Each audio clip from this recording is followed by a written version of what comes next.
नमस्कार, लक्षवेधीमध्ये आपल्या सगळ्यांचं स्वागत। मी प्रसाद काथे। महाराष्ट्रामध्ये वीज बिलाचं आंदोलन चिघळलेलं आहे। राजू शेट्टी यांनी शेतकऱ्यांकडून केल्या जाणाऱ्या वीज बिलाच्या वसुलीच्या विरोधात मवियाच्या कार्यालयावरच हल्लाबोल करण्याचे आदेश त्यांच्या कार्यकर्त्यांना दिले आहेत, अशी प्राथमिक माहिती समोर येते। या निमित्तानं एका महावितरणच्या कार्यालयात काही साहित्य पेटवून देण्यात आलं आणि हा संपूर्ण प्रकार हा राजू शेट्टींच्याच स्वाभिमानी संघटनेच्या कार्यकर्त्यांनी केलाय, अशी माहिती प्राथमिकदृष्ट्या समोर आली। मुळात अशा प्रकारचं हिंसक आंदोलन कोणत्या प्रकारच्या वळणावर जाऊन पोहोचलं याची महाराष्ट्रात चर्चा करण्याची गरज आहे। राजू शेट्टींच्या आंदोलनाची आजवरची पद्धत ही एका विशिष्ट टप्प्यानंतर कायम हिंसक होत असते, तशी का होते आणि आता महावितरणला धडा शिकवण्याच्या साठी म्हणून इतक्या मोठ्या हिंसक आंदोलनाची गरज आहे का, याची चर्चा ही एका बाजूला गरजेची असतानाच दुसऱ्या बाजूला शेतकऱ्यांकडून होत असलेली वीज बिलाची वसुली हा विषयही तितकाच संवेदनशील आहे। शेतकऱ्यांना वीज बिलाच्या वसुलीच्या साठी लावला गेलेला तगादा हा त्यांच्या जीवावर उठलाय। अनेक ठिकाणी वीज बिल भरता येत नाही हे लक्षात आल्यावर आत्महत्या झाल्यात। शेतकऱ्यांच्या आत्महत्येसाठीचं नवं कारण यादीमध्ये नोंदवलं गेलंय। महाराष्ट्रात शेतकऱ्यांच्या साठी असलेलं सरकार या वीज बिल वसुलीच्या निमित्तानं शेतकऱ्यांवर हा अन्याय करताना स्पष्टपणे दिसतंय, कारण बिल तर भरावंच लागेल अशी अधोरेखित केलेली भूमिका सत्ताधाऱ्यांनी मांडलेली आहे। या सर्व पार्श्वभूमीवर चर्चेची गरज आहे।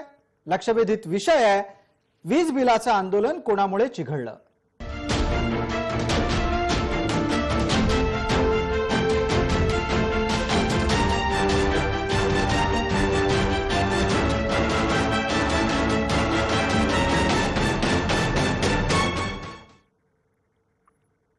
या चर्चेमध्ये आपल्यासोबत सहभागी होणाऱ्या मान्यवरांचा आपल्याला पटकन परिचय करून देतो। आपल्यासोबत स्वाभिमानीचे नेते जालिंदर पाटील जोडले गेलेले आहेत, वीज अभ्यासक आपल्यासोबत जोडले गेलेले आहेत प्रतापराव होगाडे, आणि भारतीय जनता पार्टीचे नेता महाराष्ट्राचे माजी कृषी मंत्री प्रवक्ता या नात्याने आपल्यासोबत आहेत डॉक्टर अनिल बोंडे। मान्यवरांचं चर्चेत स्वागत। पहिला प्रश्न तर स्पष्टपणे आणि थेट जालिंदर पाटील आपल्याला विचारावं लागेल। जालिंदरराव, ज्या पद्धतीनं महावितरणच्या कार्यालयात जाळपोळ झाली त्याची जबाबदारी आपण घेणार आहात का? आपल्या संघटनेच्या कार्यकर्त्यांनीही जाळपोळ केली असं म्हटलं जात आहे।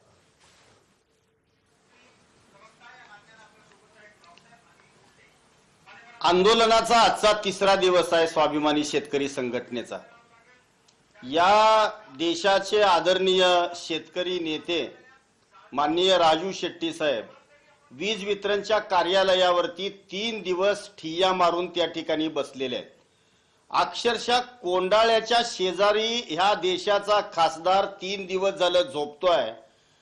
या जिल्ह्यातले 3 मंत्री आणि जवळजवळ 10 आमदार आणि लोकप्रतिनिधी महावितरणचे अधिकारी विचारायला सुद्धा तयार नाहीत। एवढा मुजोरपणा तुमच्याकडे कुठून आला? अरे धरणं आमच्या जमिनीवरती उभा राहिले, तुमच्या विजेचे पोल आमच्या जमिनीवरती उभा राहिले, तुमच्या डीपी आमच्या जमिनीवरती उभा राहिल्या।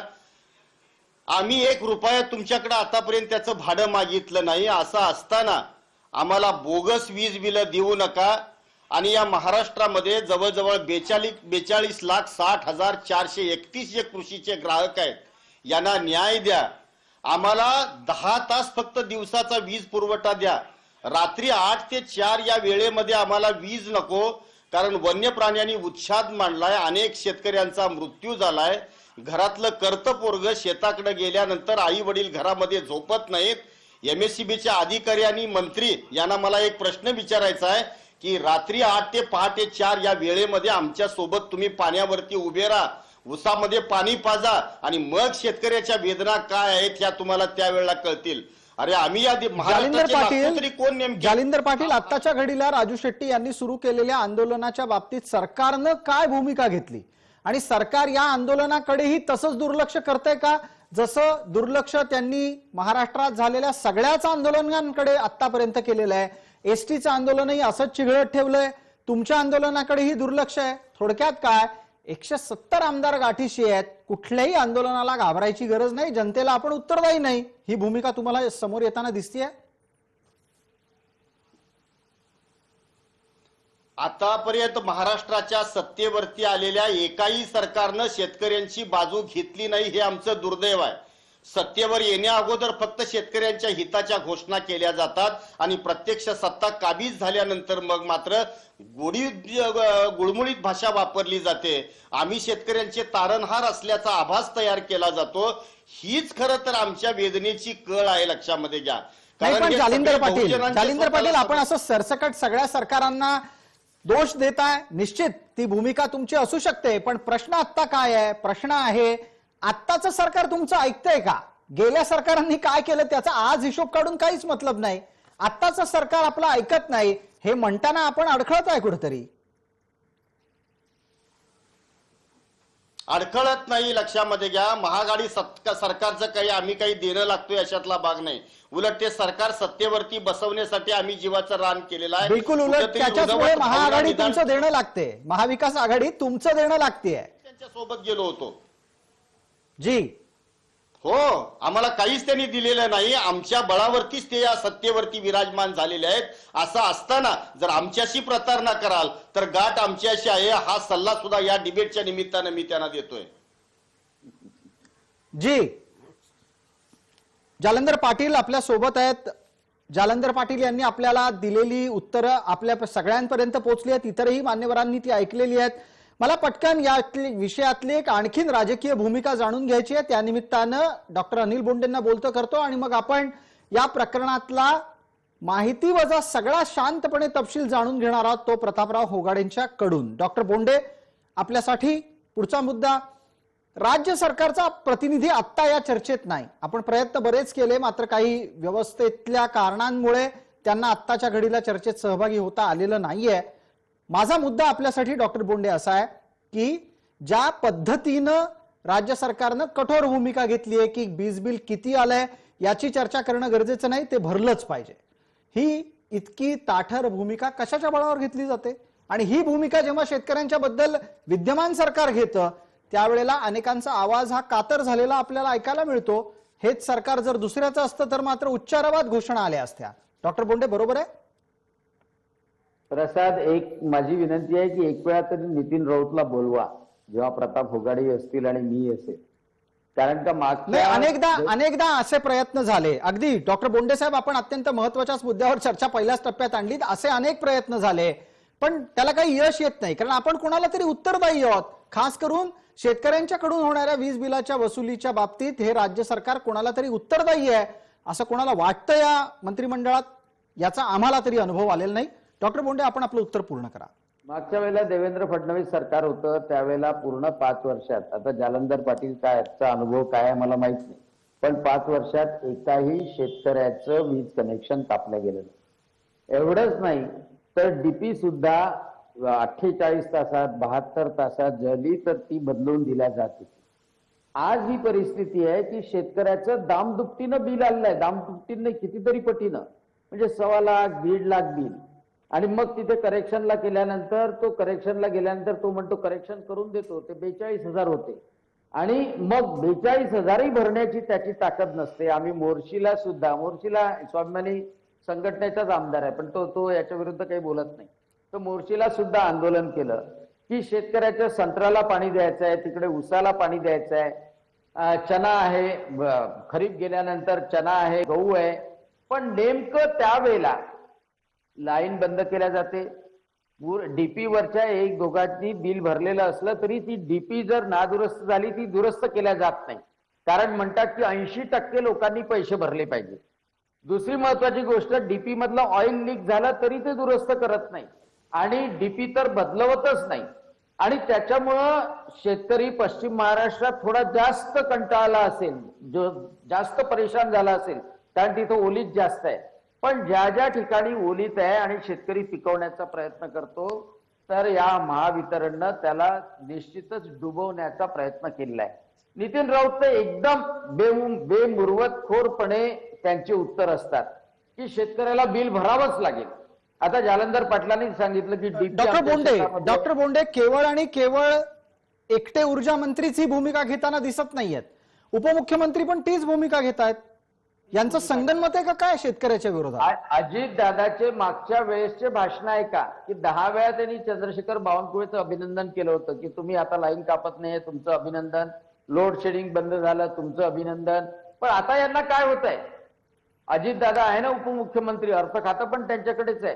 पण उलट त्याच्या एवढं शेतकऱ्यांचं एकही कनेक्शन न कापता सुद्धा महावितरण नफ्यामध्ये होतं. आणि आता त्यांचा ओरड सुरू झाली. इंजिनियर लोक आम्हाला सांगतात की आम्ही तोट्यामध्ये आहोत, त्याच्यामुळे शेतकऱ्याची वीज कापावीच लागेल. जी. आणि त्याच्या शेतकरी तो म्हणतो की आमच्या शेतात मीटर लावून द्या आणि मीटर प्रमाणे जेवढे युनिट जळत असेल तेवढे आम्ही भरायला तयार आहे. मीटर लावून द्या ही शेतकऱ्याची मागणी आहे. बरं, मीटर लावून द्या, आम्हाला तुमचे उपकार नको, पण आम्हाला दिवसाची 8 तास तरी वीज द्या ना, कमीत कमी दिवसाची 8 तास वीज द्या आणि त्या मीटर प्रमाणे द्या. जेवढं आम्ही जाळू, जेवढं आम्ही ओलीत करू तेवढे पैसे आमच्याकडनं घ्या ना. आम्हाला उपकार नको की 1 रुपया 60 पैशानं तुम्ही वीज देऊन राहिले त्याच्यामुळे उपकार करून राहिले म्हणून. ठीक. आणि त्याच्यामुळं एवढे दामदुपटीनं म्हणजे दंड लागला, दंडावर दंड लागला, दंडावर दंड लागला की शेतकरी गड्ड्यामध्ये गेला. बिलकुल. याच्यावर एक प्रतापराव होगाणेंना आपण संधी देणार आहोत. प्रतापराव, हे सगळं घडतंय त्याच्या मागचं मूळ काय? वीज बिलं कशी फुगली? पूर्ण 2 मिनिटं आहेत आपल्यासाठी. Okay, thank you. मी आपल्याला त्याचबरोबर जय महाराजच्या सर्व प्रेक्षकांना सांगू इच्छितो याची. हॅलो. बिलकुल, आपला आवाज नीट येतोय, आपण सलग बोला. ओके. या खरे म्हणजे या वीज बिल वाढण्याची दुप्पट येण्याची सुरुवात 2011-12 साली झालेली आहे. बर. आणि याची लढाई आम्ही आयोगासमोर तेव्हापासून करतो, सरकार समोरही करतो. राज्यामधल्या महावितरण कंपनीची गळती कमी होत नव्हती आणि गळती कमी कशी करायची यामधनं ही बिलं फुगवायला सुरुवात झाली. एका बाजूला ज्यांच्याकडे मीटर नव्हते त्या शेतकऱ्यांचं बिल 3 HP ऐवजी 5 HP, 5 ऐवजी 7.5 HP, 7.5 ऐवजी 10 HP असं करण्यात आलं. आणि जिथं मीटर होते तिथं तर IITचा रिपोर्ट आहे की 80% मीटर बंद आहे आणि जे 20% चालू आहेत त्यापैकी फक्त 7% मीटर आणि बिलं यांचं मॅचिंग होतं, बाकीचं मीटर आणि बिलं मॅचिंग होत नाही. आणि मीटर्ड शेतकऱ्यांची बिलं घरामध्ये बसून किंवा reading not available, faulty, locked या पद्धतीनं सरसकट प्रति HP 100 ते 125 युनिट टाकण्यात आली. आणि हे 2011-12 पासून आजपर्यंत चालू आहे, म्हणजे जवळजवळ 10 वर्ष झाली.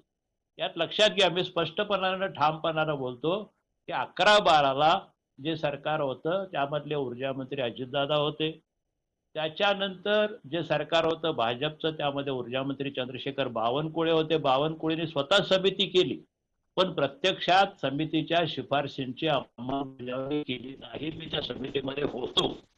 आणि आता जे सत्तेवर आलेत नितीन राऊत, त्यांनाही आम्ही सत्तेवर आल्या मागच्या वर्षीच्या जानेवारीत भेटून सांगितलं की जोपर्यंत ही बिलं दुरुस्त करत नाही, बिलं दुरुस्त करतो असं मान्य आम्हाला सर्वांनीच केलं, बावनकुळेनेही केलं, राऊतनेही केलं, पण प्रत्यक्षामध्ये बिलं दुरुस्त अजून कोणीच केली नाही. सर्क्युलर आहे बिलं दुरुस्त करावं म्हणून, पण बिलं दुरुस्त होत नाहीत. आणि 10 वर्षामध्ये मुद्दल दुप्पट, त्या दुप्पट मुद्दलावरचं दंड आणि व्याज दुप्पट, अशा पद्धतीनं हे जवळजवळ रकमा चौपट झालेल्या आहेत. तुम्ही बिलं तपासा, दुरुस्त करून द्या आणि मग त्या ग्राहकाला त्या दुरुस्त रकमेच्या हिशोबानं 50% मागा, ते योग्य ठरेल. आणि हे न करता सरसकट तोडण्याची जी आत्ताची भूमिका आहे ती अत्यंत गैर आहे, बेकायदेशीर आहे.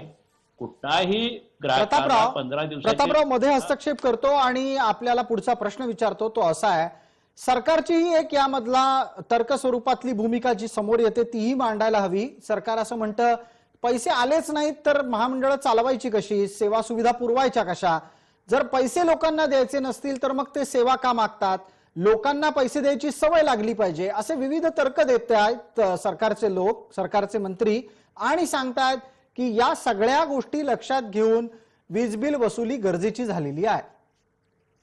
हे साफ खोट आहे.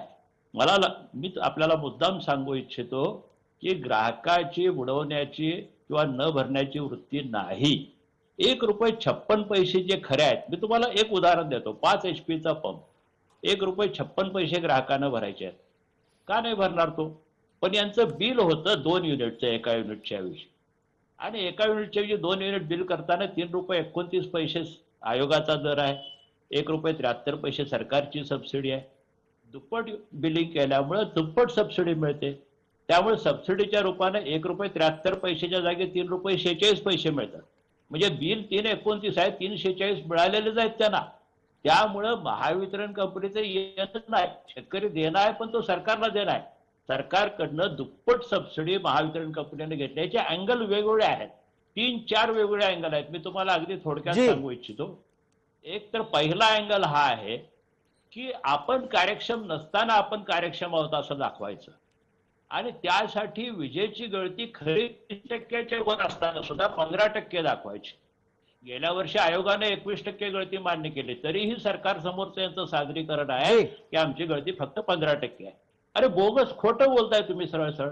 आज शेतकऱ्यांचं जे बिलिंग दुप्पट आहे, याचा अर्थ शेतकऱ्यांचं कन्झम्पशन दुप्पट दाखवलंय. शेतकऱ्यांचं कन्झम्पशन 30%च्या वर दाखवलं की गळती 15% दिसते. पण शेतकऱ्याचं खरं कन्झम्पशन जे IITने सर्टिफाय केलंय, जे आमच्या कमिटीने केलेलं आहे, आणि ज्याचे RTI खालचे पुरावे आम्ही मागच्या सरकारला आणि या सरकारला दिलेले आहेत, ते खरं कन्झम्पशन 15% आहे आणि गळती 30% आहे. म्हणजे गळती लपवणे हा एका बाजूला, कार्यक्षमता जी. आहोत आम्ही कार्यक्षम असं दाखवणं हा दुसरा भाग आहे. तिसरं आहे की शेतकऱ्यावर आम्ही फार मोठे उपकार केले आणि शेतकऱ्याला बघा आम्ही वीज देतोय असं म्हणायचं, आणि शेतकरी बिलं भरत नाही म्हणजे त्या शेतकऱ्याला बदनाम करायचं. चौथा भाग, सरकारला लुटायचं, सरकारची सबसिडी दुप्पट घ्यायची, त्या सबसिडीमधनं शेतकऱ्यांचे सगळे बिलं वसूल करायची, आणि तरीही शेतकऱ्याच्या डोक्यावर 50,000 कोटीची थकबाकी मारायची. आणि पाचवा शेवटचा सर्वात महत्वाचा भाग की या सगळ्यामध्ये दरवर्षी 15% गळती मॅनिप्युलेट केली जाते, लपवली जाते. बर. आणि गळतीची व्याख्या आयोगाने केलेली आहे. हा फार महत्वाचा भाग आहे की व्याख्या आयोगाने केली. रिअल लॉसेस प्लस थेफ्ट आणि प्लस करप्शन, म्हणजे खरी गळती अधिक चोरी अधिक भ्रष्टाचार म्हणजे एकूण गळती. ह्या एकूण 30% गळतीतली 15% आपण मान्य करतो. खरं कायद्यानं 12%च मान्य करायला पाहिजे, आपण 15% मान्य ठीक करतो. आहे. पण उरलेली 15%, मला फक्त आकडा सांगू द्या. चोरी आणि भ्रष्टाचार हा आकडा किती आहे? 15%. 15%, 1% म्हणजे 800 कोटी, 15% म्हणजे 12,000 कोटी. हे 12,000 कोटी रुपये काही ग्राहक ते 0.1% असतील, काही कर्मचारी यांच्या संगणमतामधून बाहेर जात आहेत, आणि त्या 12,000 कोटी रुपये बाहेर जातात. ते कुणाच्या खिशात जातात त्याचा शोध कुणीही लावत नाही. महावितरण वर्षातनं फक्त 50 कोटी चोरीची वसूल करतं, आणि ह्या 12,000 कोटीच्या भ्रष्टाचारामुळं आणि तो मॅनिप्युलेट करण्यामुळं अशा पद्धतीने हे चालू असतं. आणि ठीक. त्याचबरोबर या 12,000 कोटीपोटी ₹1 पर युनिट हा सामान्य ग्राहकाला, ज्याचा या चोरीशी काही संबंध नाही, 2.25 कोटीपैकी जवळजवळ सगळ्याच ग्राहकांचा 0.1 सोडलं तर संबंध नाही, पण त्याला ₹1 पर युनिट जादा भरावा लागतो. म्हणजे एका बाजूने शेतकरी बदनाम आणि दुसऱ्या बाजूने सामान्य ग्राहकावर ₹1चा बोजा. ठीक आहे. आता पटकन डॉक्टर बोंडेंना बोलतं करायचंय. डॉक्टर बोंडे, आपण या संपूर्ण घटनाक्रमाला 100% परिचित असालच, आपल्याला माहितीच असेल की हे सगळं जे जे काही चाललंय ते कसं चाललंय. आपल्याकडून मला 30 सेकंदात जाणून घ्यायचंय, तुमच्या कार्यकाळात, अर्थात गेल्या सरकारच्या कार्यकाळात ही सगळी परिस्थिती इतकी वाईट नसावी याच्यासाठी तुम्ही काय केलं होतं, आणि हे आताच्या सरकारला का जमलं नाही, का करावंसं वाटलं नाही? प्रतापजी होगाडे यांच्यासोबतच मी MERC मध्ये 2012 मध्ये MERC मध्ये केस टाकली होती, आणि विशेषतः शेतकऱ्यांना अखंडित वीज पुरवठा करावा, किमान 10 तास तरी दिवसा वीज पुरवठा करावा, अशा प्रकारे केली होती. आणि एक सर्वात महत्वाची गोष्ट, मागच्या काळामध्ये निश्चितच ही बिल दुरुस्ती तर झालीच नाही, परंतु ग्रामपंचायतचा पाणी पुरवठा, दुसरी गोष्ट शेतकऱ्यांचं वीज कनेक्शन हे कधी कापलं गेलं नाही, किंवा शेतकऱ्याची डीपी जर नादुरुस्त असली तर 80% लोकांनी पैसे भरा तेव्हाच कुठं आम्ही दुरुस्ती करू, असा तुगलकी कायदा हा कधी राबवला गेला नाही. बर. आणि त्याच्यामुळं आणि दुसरी महत्वाची गोष्ट की जे अपघात होत होते त्या अपघाताचे पैसेही भरपूर मिळत होते. आणि चौथी महत्वाची गोष्ट विशेषतः विदर्भासाठी, कारण आता ते बंद झालेलं आहे, विदर्भासाठी इन्फ्रास्ट्रक्चर मध्ये सगळ्यात महत्वाचं काम विदर्भासाठी सबस्टेशन देणं असो किंवा डीपी देणं असो ते मोठ्या प्रमाणात देवेंद्र फडणवीस सरकारच्या काळामध्ये झालं. हा फरक मला निश्चितपणे जाणवतोय आणि त्याचा मला मग या निमित्तानं डॉक्टर बोंडे एक प्रश्न आपल्याला असाही विचारावासा वाटतो की एका बाजूला आपलं राजकारण आपल्या पातळीवर चालत राहील, मौलिकांचा राजीनामा मागण्याच्यासाठीची आंदोलनं असोत, इतर विविध मुद्द्यांवर सरकारला जेरी सांडणं असो, पण हे जे कृषी विषयक मुद्दे आहेत या बाबतीत सुद्धा विरोधकांनी रस्त्यावर उतरायला पाहिजे. आपलं तसं नियोजन आहे का? सातत्यानं म्हणजे विदर्भामध्ये प्रत्येक तालुक्यामध्ये विजेच्या कार्यालयावर एक वेळा नाही 3-3 वेळा आंदोलन झालेले आहे. नाही, येत्या दिवसांमध्ये काय करणार आहात? अधिवेशन तोंडावर येत आहे डॉक्टर बोंडे. समोरच्या दिवसामध्ये सुद्धा आम्ही तेच करणार. आम्ही ताला ठोको केलं. काय होतं की म्हणजे आंदोलन केलं किंवा एखाद्याने रेजिस्ट केलं ना, प्रसादजी तुम्हाला सांगतो 353 ची केस लावतात सरकारी कामात अडथळा म्हणून, आणि 353 ही नॉन बेलेबल आहे. आणि आता एक अंबाड्याचा राठोड नावाचा मुलगा आहे, त्याला 3 महिन्याची शिक्षा पण होऊन गेली. फक्त त्याच्या घराचं विजेचं बिल कनेक्शन मागच्या काळामध्ये कापण्याचा प्रयत्न होता, त्यांनी त्याला रोखलं वायरमनला एवढ्यासाठी. आणि त्यामुळं लोकही कंटाळतात. परंतु निश्चितपणे तिकडे स्वाभिमानी शेतकरी संघटनेनी आंदोलन केलं असेल किंवा सगळीकडे किसान मोर्चा असो, भारतीय जनता पक्ष असो, आम्ही शेतकऱ्याच्या पाठीशी उभं राहणार आहे. ठीक आहे, कारण मला पटकन वेळ मर्यादेमध्ये या चर्चेला आटोपतं घ्यायचं आहे. जाता जाता पटकन आपल्याला प्रश्न विचारायचा आहे तो आपल्यासोबत असलेल्या जालिंदर पाटील यांना. जालिंदरराव, आपलं आंदोलन तर सुरूच आहे. राजू शेट्टी स्वतः गेले 3 दिवस आंदोलनात आहेत. आणखी किती दिवस हे आंदोलन चालणार? तुमच्या आंदोलनाचं निर्णायक वळण काय असेल? आणि जोडीला आणखीन एक उपप्रश्न, आंदोलनाच्या प्रत्येक पुढच्या टप्प्यावर हिंसाच होईल का? आमची मागणी जोपर्यंत पूर्ण होत नाही तोपर्यंत हे आंदोलन चालूच राहणार. कारण स्वाभिमानीचा शिरस्ताच असा आहे, दात वाटेल तिथं खुपसायचे नाहीत आणि एकदा खुपसले तर पुन्हा मोडले तरी बाहेर काढायचे नाहीत. बोंडे साहेब कितीही आपल्याकडे आंदोलनाचं श्रेय घेऊ द्यात, आंदोलन आणि शेतकऱ्यांचे प्रश्न हा केवळ महाराष्ट्रात मध्ये फक्त स्वाभिमानी शेतकरी संघटनाच करते आहे. एकेका दिवसामध्ये 35-35 हजार यांनी केसेस घातलेले आहेत, तरी आम्ही कधी पाय मागे घेतलेले नाहीत. आंदोलन, हिंसकता, जाळपोळ आम्ही जबाबदाऱ्या कधीच नाकारलेल्या नाहीत. कारण जबाबदाऱ्या जर नाकारल्या असत्या तर आतापर्यंत आम्ही या भूमीवरती घट्टपणानं पाय रोवून उभेच राहिलो नसतो. आमचा जो लढा आहे, आमचा जो विरोध आहे तो कशासाठी आहे? आता माझ्या स्वतःच्या नावचं बिल माझ्याकडे आहे MSCBचं. ऑगस्ट मध्ये मी 300 युनिट वीज कृषी पंपाला वापरल्याचा याच्यामध्ये दाखला आहे. आता कुणाचा बाप ऑगस्ट मध्ये शेतामध्ये पाणी पाजायला गेला? अरे आमच्या परिसरामध्ये तर एवढा मोठा पाऊस पडतो की आम्हाला जूनलाच आमची कनेक्शन तोडावी लागतात. या बोगस प्रक्रियेला आमचा विरोध आहे, या नालायक प्रवृत्तीला आमचा विरोध आहे. अरे तुम्ही जवळजवळ एका बिलामध्ये शेतकऱ्याच्या स्थिर आकार नोंदवताय, वहन आकार नोंदवताय, वीज आकार नोंदवताय, वीज शुल्क घेताय, वीज विक्री कर घेताय, व्याज घेताय, इतर आकार घेताय. अरे स्थिर आकार कसला घेताय? 50 वर्ष झाली आमच्या शेतामध्ये जो डाम तुम्ही रोवलाय तो आजपर्यंत हलवला नाही. आमच्या शेतातल्या ज्या काही डीपी आहेत त्या डीपी कधी हलवले? मग डीपी जर हल्ल्या नाहीत तर स्थिर आकार कशाचा घेताय? अस्तित्वाच्या लढायाच्या काते साहेब हे प्रश्न आहेत.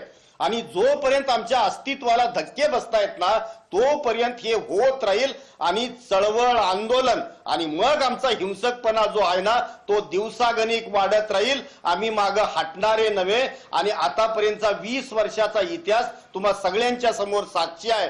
आम्ही पाठीमागे हटणार नाही. आमची मागणी पूर्ण झाल्याशिवाय तिथून आम्ही हलणार नाही. कारण तुम्हाला लाजच वाटत नाही. 10 वर्षे या देशाचा खासदार असणारा माणूस कोंडाळ्यामध्ये झोपतोय. एकाही आमदाराला आणि एकाही खासदाराला आणि एकाही मंत्र्याला त्याची जर लाज वाटत नसेल तर मग हिंसकतेचे आरोप आमच्यावरती होऊ नयेत एवढाच आमचा दावा आहे.